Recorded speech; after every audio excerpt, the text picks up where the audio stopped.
I'd like to invite up at this time Joel from Survivors of the Abortion Holocaust.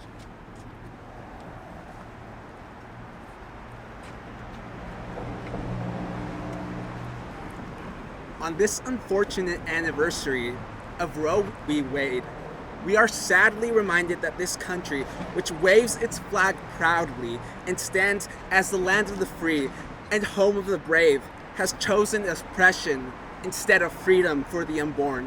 It has chosen cowardice instead of bravery in choosing to stand for the lives of these voiceless persons. Even more egregious, we stand here today at UCSF, the very ground where countless children have been lacerated, dismembered, and treated as mere commodities, as products of scientific utility whose basic dignity has been denied.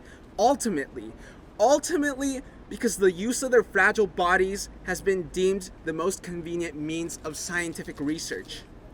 But newsflash, people, even if oppression is the most convenient means of scientific research, that does not mean oppression is therefore justified.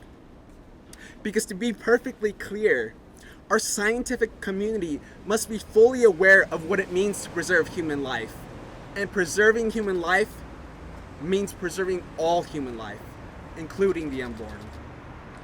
Now please, allow me to draw special attention to last year's NIH Fetal Tissue Ethics Board and focus in on the concerns that they cite for fetal tissue research projects, because it is pivotal in our understanding of UCSF's practices.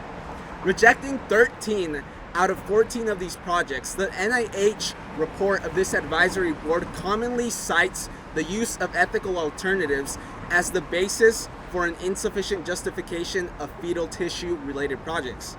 Noting, for instance, that what are known as organoids should be considered instead of abortion linked to fetal tissue. We can see here that there are definite ethical concerns that are being raised by experts in these advisory boards. Perhaps UCSF should take these ethical considerations into account next time they wish to dismember a child for his or her body parts. Furthermore, in citing these ethical concerns over human fetal tissue research, it is necessary to acknowledge that these ethical standards, the moral grounds of our scientific research, should always be consistent. With a new administration coming into the Oval Office, we must show the same degree of concern in our medical and scientific practices, even with bureaucratic nominees such as Xavier Becerra, who holds an 100% rating by NARAL. And this is why I call on President Joe Biden, who urges us to move towards the path forward with unity to protect the unborn from these abhorrent acts of oppression and violence. Because a better America is possible, but a better America begins with the protection of the most vulnerable and the guarantee of the most basic right, the right to life.